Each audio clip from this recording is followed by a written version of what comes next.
Hey everyone, it's been raining horror movies recently. And the newest one is the Omen prequel, The First Omen. Now I really like The First Omen. This is so confusing. The 76 movie, I like it. Did it need to become a franchise? Maybe not. But ever since I saw the trailer for this one, I thought it looked promising. So I watched it, and guess what? I loved it. Oh, yes! I'm kind of surprised about the mid ratings on IMDb. I honestly would have expected something much higher, as to me, this is the kind of movie that horror fans have been waiting for a while. Not a lazy cash grab, not a dumb horror movie for babies, not a bland, forgettable factory-made product. This was just a well-made, effective little horror movie, and I can't recommend it enough. So the story of this one is about a young sister who devotes her life to God and travels to Europe to join a convent, but it becomes clear that her new home hides dark and horrifying secrets. Oh, sorry, wrong footage. Yeah, for some reason, two horror nun movies with the same plot came out like a week apart from one another. That's pretty funny, so people might be getting tired of creepy nuns and disgusting birth scenes, but I wasn't. Somehow, this is Arkasha Stevenson's first feature-length film. She's only done TV before, but it's clear that she has a talent for directing. God, I am jealous. She understands how to build tension, how to craft horror, how to keep people on the edge of their seats, even when nothing quote-unquote scary is happening. There's this constant sense of dread and fear. Everything feels like a nightmare, and it was such a breath of fresh air to see a well-made, well-crafted movie that feels like somebody's vision, and that feels like art. Because that's what movies are. Especially after watching f***ing Godzilla x Kong. Was it fun? Sure, but I probably lost half of my brain cells. I feel like a lot of lesser horror movies will go as follow. Exposition. It's not every day that I get a big league third baseman. I was your babysitter.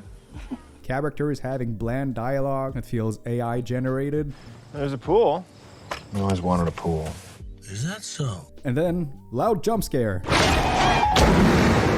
Repeat that for 90 minutes. They really nailed this formula, and they keep releasing pretty much the same movie over and over again. But in The First Omen, the plot and the scares, they seamlessly intertwine. You can't have one without the other, like Taco Bell and diarrhea. The movie doesn't just stop to have a lame, spooky scene. Everything has purpose here. All the elements in the movie are working together to bring this vision to life. The dialogue has purpose. It moves the story forward and develops the characters. The editing is on point. They knew when to cut and when to let the scenes breathe. The cinematography heightens the tension. It captures the eerie atmosphere of this weird-ass convent with creepy-ass nuns.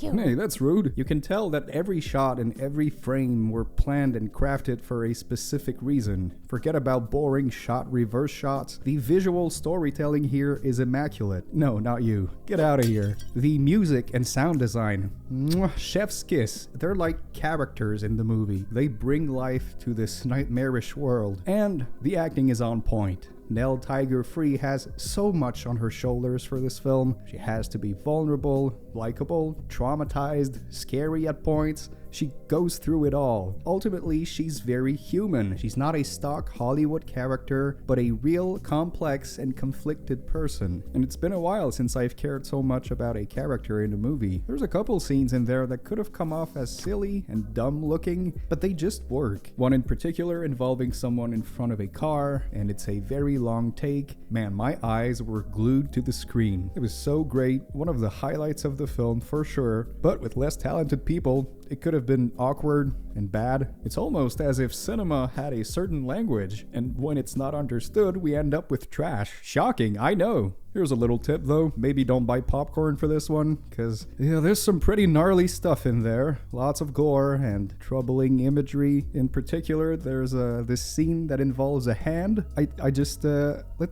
Let's just say that's gonna stick with me for a while, but everything's very tastefully done. It's not in there just simply for shock value, but rather to creep you out and with your mind. With your mind! For me, the best horror films are those that have these memorable sequences, these memorable visuals that are burned into your memory. Things that you see when you close your eyes at night. Creepy bath lady? Yeah, scarred me for life. Pazuzu? Still see him in my nightmares every night. Perhaps I shouldn't have watched those when I was 7, but anyways, my point is, the horror in The First Omen comes from the visuals and how disturbing and surreal and captivating they are. And there's a craft to these scares. They feel earned. They're not just cheap thrills. Now, funny enough, the very eerie score kept reminding me of the Witch soundtrack, which is one of my favorite soundtracks. And guess what? It's the same composer. I love this guy. I don't know, there's just something about ladies singing creepy opera that just gets to me. Then I noticed that the beautiful cinematography sometimes reminded me of the Evil Dead remake, which I absolutely love, in the way they cleverly show possession and disturbing imagery. Well, guess what? It's the same cinematographer. It's like this movie was made for me. Okay, it might sound like I'm sucking this movie's devilish and that's cause I am. I really liked it, okay? But if I had one negative about it, it's that it is very predictable. I feel like most people will see the twists coming from a mile away. Really, it doesn't take a genius. In fact, on paper, this is a very by-the-numbers horror film. But it's crafted masterfully. So the tropes and plot points you'd usually expect to see in these kinds of movies are there, but they somehow feel new and fresh because of how brilliantly executed everything is. There's so many scenes and shots and sounds that are gonna stick with me for a very long time, and that's the best compliment I can give a horror movie. I guess my feelings aren't shared by everyone though. Maybe the bar has been so damn low recently that I'm just overhyping this? I don't know. But oh man, I like The First Omen. Sorry about that. And I give it an 8 out of 10. Hell, maybe even a 9. This was a great experience, and I hope we get more horror films with this amount of care and effort put into them. I feel like there's a lesson to learn from this film. Please, Hollywood. Alright, well that's about it. Thanks for watching, and until next time, keep watching horror movies. It's good for your health. Bye bye.